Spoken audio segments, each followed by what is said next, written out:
nossos ofensas, assim como nós perdoamos a quem nos tem ofendido.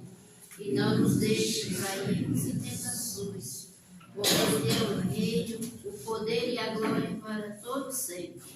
E assim seja. Eu declaro aberta a palestra do dia de hoje e seja feita a vontade do Pai. Fala contigo, irmã, abre teu coração. E vai sobrar 12 cestos para nós.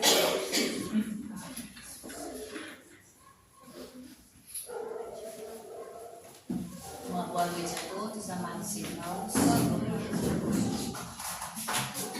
Deixa só eu me ajeitar aqui, que eu sou meio espaçosa.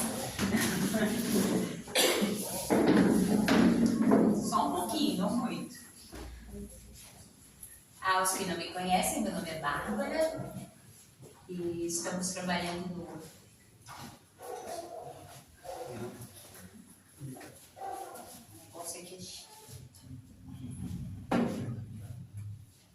mais uma vez, aos que não me conhecem, meu nome é Bárbara.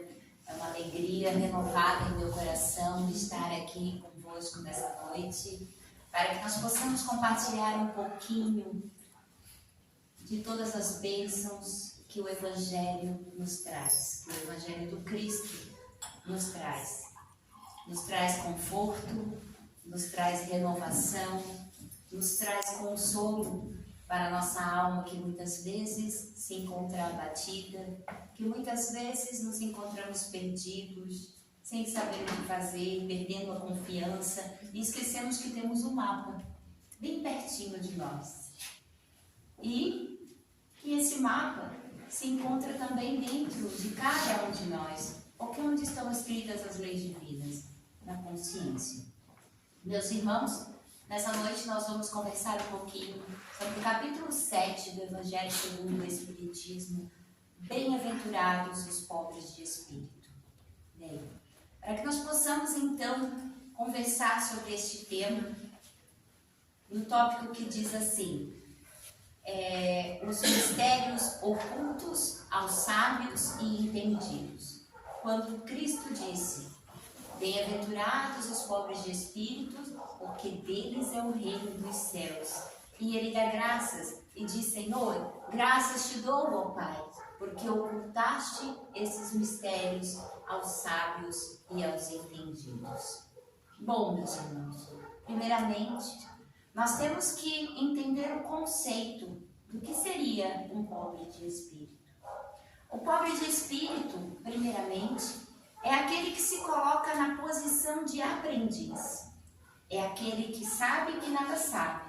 É aquele que se despoja do seu eu, que se despoja das suas próprias convicções, dos seus achismos e se coloca à disposição daquilo que Deus tem para ele, daquilo que ele tem para aprender com a vida, com essa experiência encarnatória, daquilo que foi proposto a ele para que pudesse aprender neste período, nesta caminhada, que para muitos de nós parece que é tão grande, para muitos de nós parece que não acaba nunca, ou parece que não vai acabar nunca, porque muitos de nós vivemos como se não houvesse amanhã, mas quando abrimos os olhos e enxergamos a realidade deste plano físico e do plano imaterial, entendemos que aqui são apenas frações de segundo diante da eternidade.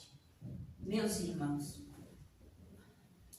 quando tiramos então a máscara do orgulho e da vaidade, o orgulho, o egoísmo, que é a raiz de todos os males, paramos de procurar remédios paliativos para a nossa dor moral. E ao encontrarmos a causa dessa dor moral, que é o egoísmo, que é o orgulho, a partir deste momento, que com humildade reconhecemos aonde realmente se encontra a origem do nosso sofrimento, das nossas dores morais, nós estamos prontos para receber essa pílula de amor que é o Evangelho do Cristo.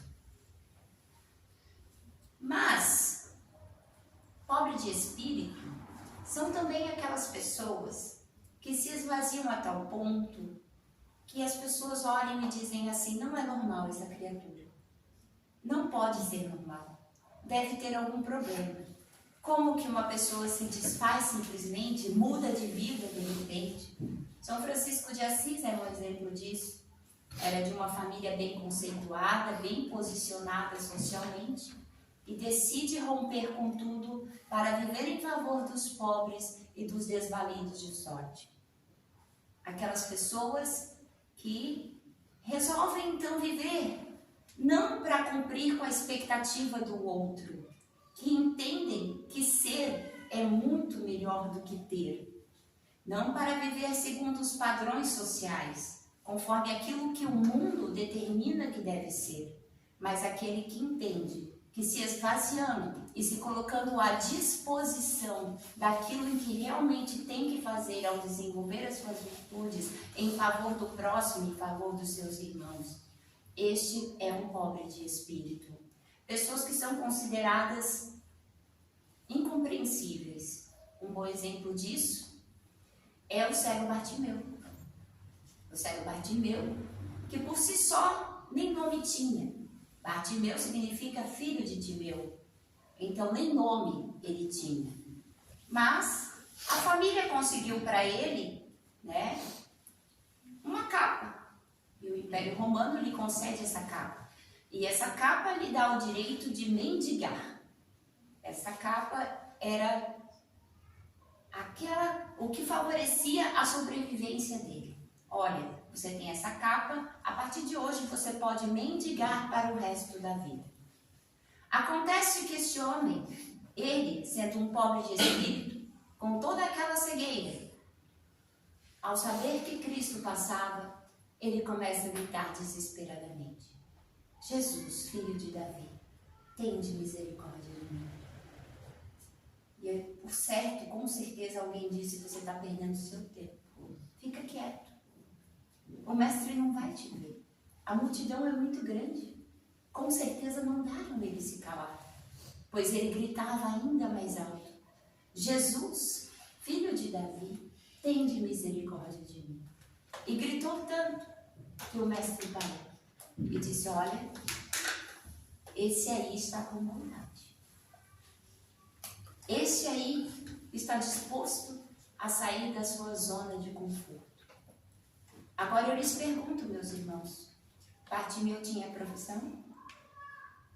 Qual era a profissão dele? Era ser mendigo? Era depender da piedade dos outros? Era depender de que alguém enxergasse ele na beira do caminho? Essa era a profissão dele.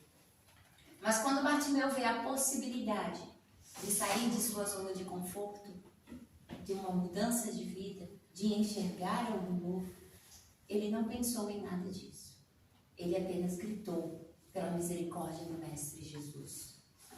E ao ser curado daquela cegueira, ele então resolve seguir Jesus. Seguir Jesus não significa que ele ficaria andando atrás do Mestre para cima e para baixo. Seguir Jesus não significa que ele, onde Jesus estivesse, ele estaria também. Não significa isso.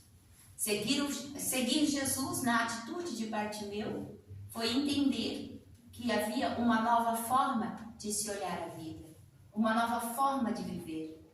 E por quantas vezes nós nos acomodamos num serviço ruim, nos acomodamos num lugar ruim, nos acomodamos num relacionamento ruim, porque temos preguiça e porque alguém diz assim: olha, você está perdendo tempo estudando com essa idade, você nunca vai conseguir trabalho.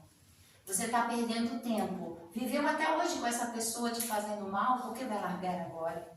Você está perdendo tempo, você está quase se aposentando, por que quer tentar uma nova profissão? E como os opositores do cego Bartimeu, nós simplesmente, muitas vezes, damos ouvidos ao que está fora e esquecemos de escutar o que está dentro de nós. Aquela voz que grita: Jesus, filho de Davi, tende misericórdia de mim, eu quero ver além, eu quero enxergar além, eu quero sair de dentro desses padrões sociais que não têm me deixado ver, não têm me deixado me enxergar além. A atitude daquele homem foi considerada por muitos como uma atitude de uma pessoa louca. Porque com certeza no momento que ele largou a capa, já tinha 20 atrás dele querendo aquela capa. Porque não era fácil conseguir. Mas ele então larga esta capa da autopiedade, da comiseração. Ele então abre mão de que sua vida fosse regida pelos outros e toma as rédeas de sua própria vida, independente das consequências. Ele entendia que a partir dali, então, ele teria que ser o dono de sua própria vida, teria que reger a sua própria vida. Jesus não ia sustentar ele para o resto da vida. Jesus não ia dar trabalho para ele. Não ia dar uma profissão a ele. E ao contrário, em oposição ao que aconteceu com o cego Bartimeu, nós temos então um perseguidor de cristãos. Um perseguidor de cristãos, fariseu, cheio de si nas suas convicções, de suas verdades. E para que este homem se tornasse pobre de espírito e esvaziasse de si mesmo, em oposição ao cego que passou a enxergar, este se tornou cego. Este foi acometido pela cegueira. E aquela capa, a capa que lhe dava autoridade, também teve que ser retirada de si.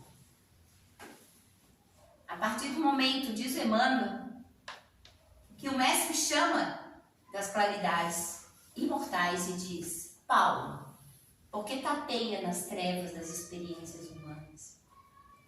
Ao que Paulo responde: Senhor, o que queres que eu te faça? Aquela perguntinha: por que eu vim? Por que estou aqui? Qual é o propósito? Qual é o objetivo? É simples, como nosso irmão apóstolo Paulo respondeu: Senhor, o que queres que eu te faça? Ele abriu mão do seu posicionamento na sociedade judaica, da admiração, da aprovação do seu pai, da sua família. Entende que a partir daquele momento ele estaria condicionado à vontade do Mestre Jesus. Ele se esvaziou de todo o seu posicionamento, de todas as suas verdades, de todas as suas convicções. O Evangelho segundo o Espiritismo nos esclarece: primeiro temos que entender como humildes os que se humilham diante de Deus, não se consideram superiores aos outros, porque os orgulhosos, eles se envaidecem com um saber mundano e se julgam prudentes, pois negam a Deus quando não o tratam de igual para igual. Bom, meus irmãos, a capa de Bartimeu era a capa da vergonha, da dependência, da mendicância. E qual era a capa do apóstolo Paulo? Era a capa do status, do orgulho, um homem bem posicionado socialmente. Aquelas pessoas que a gente olha e diz assim: nossa, fulano de tão boa família, tão rico, os pais financiaram todo o estudo e ele larga tudo e vai lá trabalhar no meio do mato de graça para os outros. São os pobres de espírito, são os que se esvaziam, são os que encontram o seu verdadeiro propósito. Fico imaginando a mulher do fluxo de sangue. Acredito que ela não contou para ninguém que atravessaria a multidão. Porque se ela tivesse contado, com certeza não a deixariam passar. Uma mulher que sofria 12 anos com uma hemorragia. Uma mulher que na sociedade judaica não poderia sequer conviver entre eles. Tinha que ficar isolada. Acredito que ela não contou a ninguém que tinha tomado a decisão de levantar-se e ir em direção ao Mestre. E tamanha foi a fé que ela tinha certeza que não precisava nem falar com ele. Bastava tocar nas suas vestes. Diz o Evangelho que ela disse: basta me tocar na orla de suas vestes. A orla é a bainha. na orla do seu vestido, eu serei curada. Tamanha era a certeza. E muitas vezes, nós temos planos, objetivos, sonhos, e nada acontece. E vou dizer uma coisa, meus irmãos, sabe por que nada acontece? Porque falamos demais e agimos menos. O exemplo daquela mulher, uma mulher que em silêncio, na sua convicção, levantou-se e foi. Teve uma atitude de fé. Os Espíritos nos dizem que o que nos falta é vontade, somente vontade. Porque dizem que sempre conseguimos superar as nossas más inclinações quando dispomos de uma vontade firme. O orgulhoso desafia Deus. Ele quer que os espíritos se esforcem para provar a sua existência. Já viu aquela pessoa assim? Você é espírita? Ah, você deve ser maluco. Nunca vi espírito. Nunca vi morto voltar. Ah, você é espírita? Então, preciso que me prove. Preciso que me prove. E eles então acham que os espíritos amigos, a espiritualidade, têm o dever, a obrigação de se materializar diante deles para provar a existência. Mas os espíritos nos dizem que por mais que eles mantenham esse orgulho durante toda a sua vida encarnada, irão se deparar com a verdade no momento do desencarne. Portanto, não há nada a provar. Os Espíritos nos influenciam muito mais do que nós possamos imaginar. Do que adianta apresentar a luz a um cego? É o que dizem os Espíritos. O orgulho é a venda que lhe tampa os olhos. Então, como um hábil médico, ele lhes castiga primeiramente o orgulho. E então nós vemos pessoas bem-sucedidas, pessoas que se vangloriam do grupo da família, do seu meio social, e de repente o mundo desmorona. De repente o seu ente querido é acometido por uma doença fatal. De repente o seu ente querido é recolhido de forma inaceitável. Aonde é fustigado o orgulho? Dessa forma, reconhece-se então que todo saber mundano, que todas as convicções, que nada irá mudar aquela situação. O poder de Deus se revela nas pequenas e nas grandes coisas. Tem uma história que eu trouxe para compartilhar com os irmãos. Uma história bem interessante que fala sobre a questão da incredulidade, que é disso que se trata.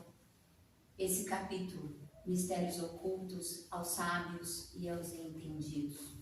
Mas antes, vamos entender um pouquinho o que seriam os sábios e entendidos. Porque eu, na minha ignorância e na minha simplicidade, sempre acreditei que sábio é aquela pessoa que você pergunta e tem uma resposta pronta. Que sábio é aquela pessoa que está sempre no meio dos livros. Que sábio é aquela pessoa que sabe agir com prudência, que pensa muito antes de agir, de responder.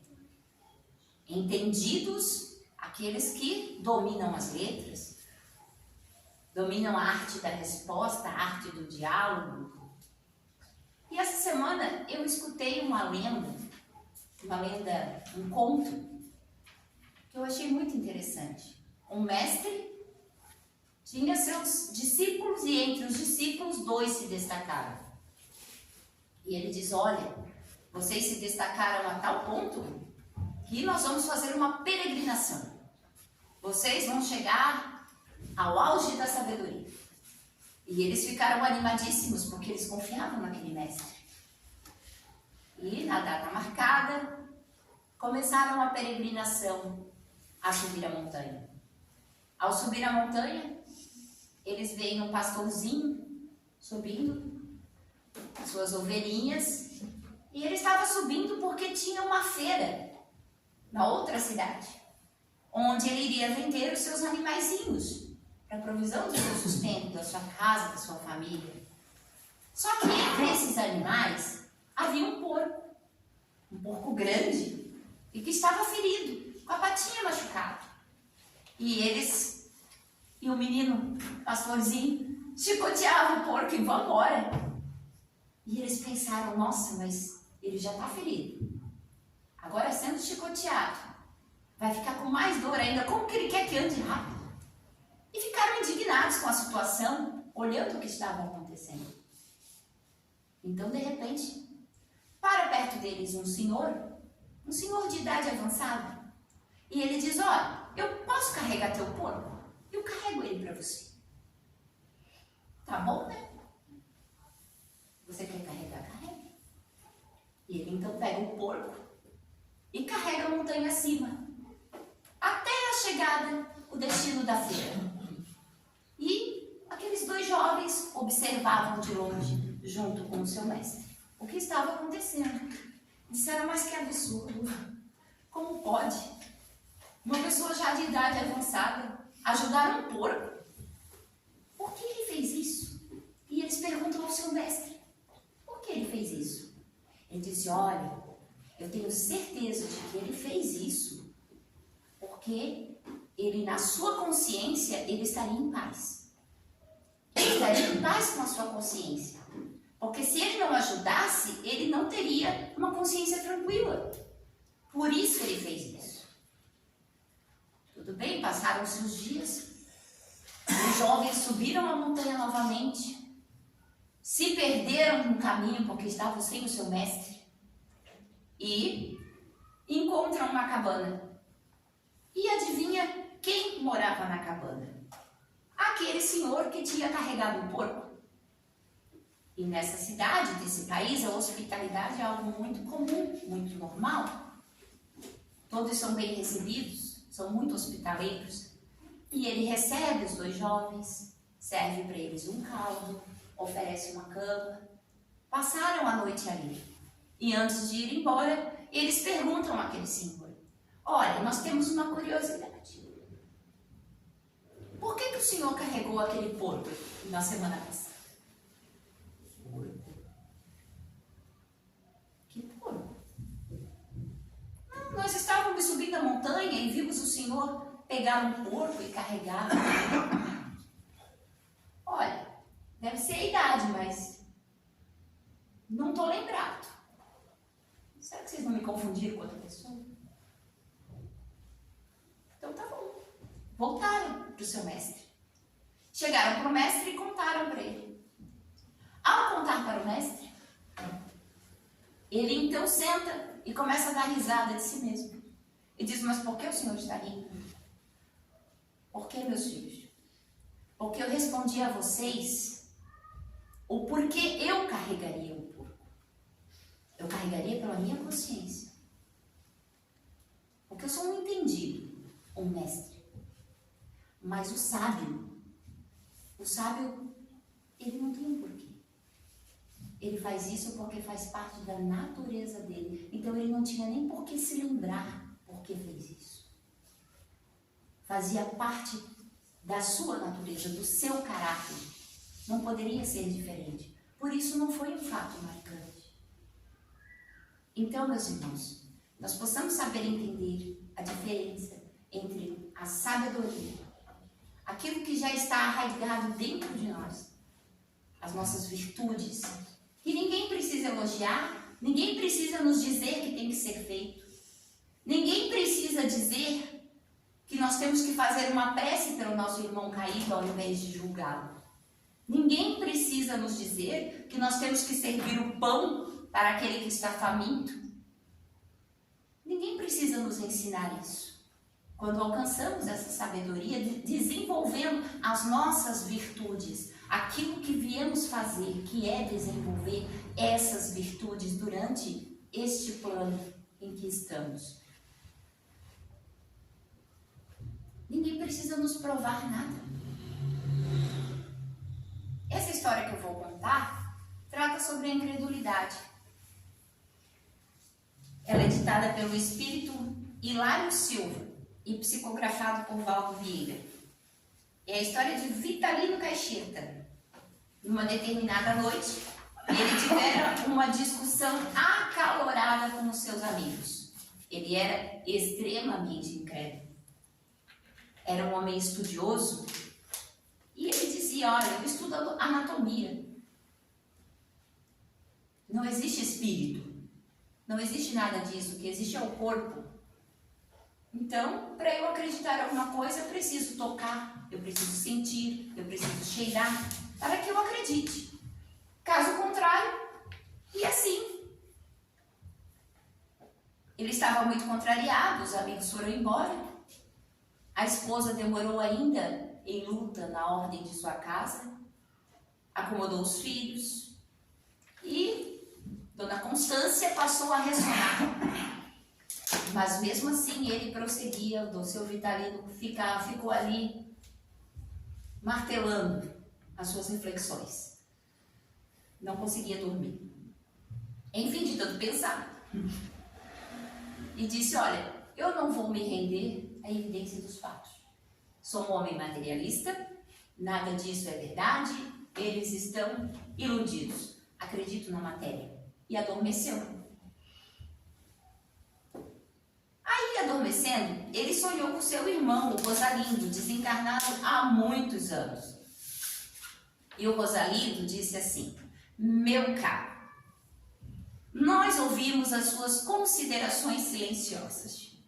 Realmente, as provas da sobrevivência, por vezes, são difíceis, mas essas por si só não lhe autoriza a negá-la.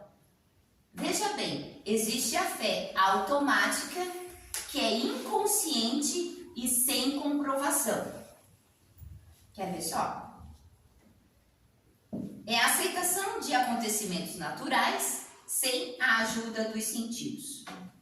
Enquanto a coisa você confia inteiramente, sem proceder a qualquer exame. Você não examina a competência do motorista, mas viaja dentro de um veículo despreocupadamente. Você não testa a resistência do leito onde você dorme toda noite antes de dormir, mas você deita e dorme tranquilo. Você não vê os ingredientes que compõem a sua refeição diária, mas come sem medo. Você não experimenta a segurança da casa bancária, mas confia neles todos os seus bens sem titubear.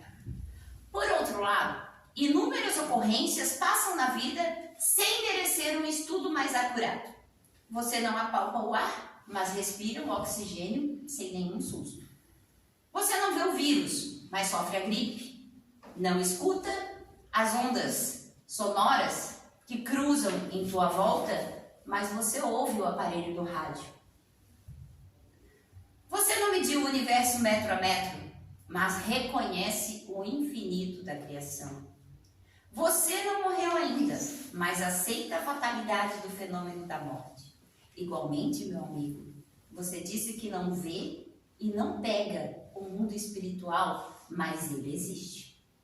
Acorde para a verdade. Acorde e viva. Acorde e viva. E então, o Vitalino acordou. E quando ele acordou, o ar pairava pesado dentro do pequeno apartamento. Então, ele levantou-se, foi ao berço das duas crianças e elas já se encontravam desacordadas. Aflito, abre maquinalmente a janela próxima e faz luz. Somente daí ele descobre que a esposa, distraída, deixara aberta a torneira do gás. A família salvara-se a tempo. Passado o perigo, tomou papel e lápis, escreveu todas as considerações que ouvira no sonho e começou a meditar. Como diz nesse capítulo, o poder de Deus se revela nas pequenas e nas grandes coisas. É necessário que o orgulhoso reconheça a Deus, não nas coisas que ele diz que foram o acaso, que foi pura sorte, que foi coincidência. Mas, muitas vezes, só reconhece a Deus quando lhe fere o seu orgulho. Nós nos julgamos senhores disto, senhores daquilo, que sabemos isso, que sabemos aquilo. O Senhor dos valores contidos na eternidade, o céu. O laboratório experimental fixador das experiências que se abrem ao alcance do Espírito. Porque quando Jesus disse assim, que ele entregou os tesouros do céu, bem-aventurados os pobres de espírito, porque deles é o reino dos céus. Estamos falando aqui, o que seria o reino dos céus? O reino dos céus, ele se encontra dentro de cada um de nós. Porque quando nos esvaziamos, quando nos colocamos à disposição do Cristo, quando entendemos que sim, somos amparados por mãos invisíveis, nós então descobrimos o reino dos céus. O reino dos céus não é daqui a 1000 anos. O reino dos céus não é quando o planeta virar um planeta de regeneração. Não. O reino dos céus acontece todos os dias dentro de nós. Então, nosso irmão Vitalino, eu posso dizer que ele poderia dizer, como disse Jó, eu te conhecia de ouvir falar, mas agora os teus olhos me veem, e eu me abomino, me arrependo no pó e na cinza. Finalizando o capítulo 7, Deus não abandona os filhos perdidos no orgulho e na incredulidade, pois sabe que cedo ou tarde os seus olhos se abrirão, mas quer que o façam por vontade própria. Então, vencidos pelos seus próprios tormentos, como filho pródigo, retornarão e pedirão perdão. Não cabe a nós abrir os olhos de ninguém. Não temos essa capacidade. Não somos nós que iremos converter o nosso filho, porque nós não estamos aqui para converter ninguém além de nós mesmos, além da nossa transformação moral, além da nossa cegueira, a cegueira que nós temos que muitas vezes, como o cego Bartimeu, dizer, Senhor Jesus, tem misericórdia de mim. E muitas vezes, para que esse processo aconteça, acontece o oposto, como aconteceu com o apóstolo Paulo. Temos que nos tornar cegos para então compreender a nossa dependência. A dependência de um Pai amoroso. De um Pai que é amoroso, justo e que nos deu a feliz oportunidade de estarmos aqui neste século, neste planeta, para que possamos vencer as nossas más inclinações. Eu agradeço muito os olhares carinhosos, o convite carinhoso feito por esta casa. Agradeço o amparo da espiritualidade amiga desta casa. E que Deus nos dê um abençoado final de semana. Muito obrigada.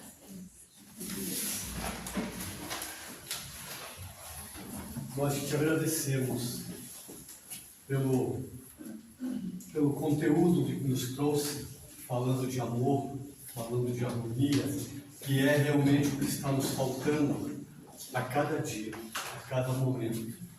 Quando nós entendemos que o Cristo foi o que nos preparou para que viéssemos aqui fazer a sua obra, ajudando os nossos irmãos, nós iríamos compreender que nós estávamos realmente sob a tutela dele sempre, que nunca estivemos fora. Vamos fechar os nossos olhos, elevando o nosso pensamento a Deus e agradecendo por este momento, por este pão doutrinário que acabamos de receber, e que possamos levar mais a fundo. Vamos pegar essa mensagem e vamos trazer para dentro de nós, para sentir realmente o que ela pode fazer por cada um.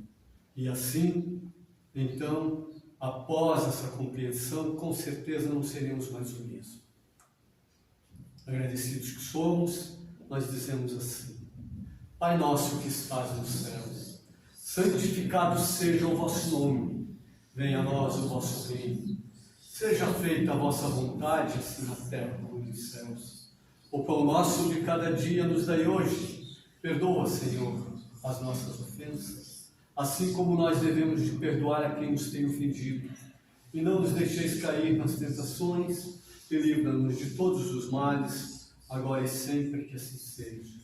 E desta forma, então, agradecemos a espiritualidade amiga que atua nesta casa, a nossa Mãe Maria de Nazaré e a Jesus, que é a ponte que nos leva ao Pai. E assim que cada qual possa levar daqui essa mensagem como um ato de amor e de harmonia e de desprendimento daqueles que nos trouxe esta mensagem e que distribuam ela da forma que melhor acharem para os seus amigos e familiares. Ao saírem daqui, que todos levem a paz do Senhor e que tenham um excelente final de semana. Muito obrigado. A seguir teremos o passe, que todos aguardem em seus lugares, que serão chamados banco a banco, buscando esse silêncio.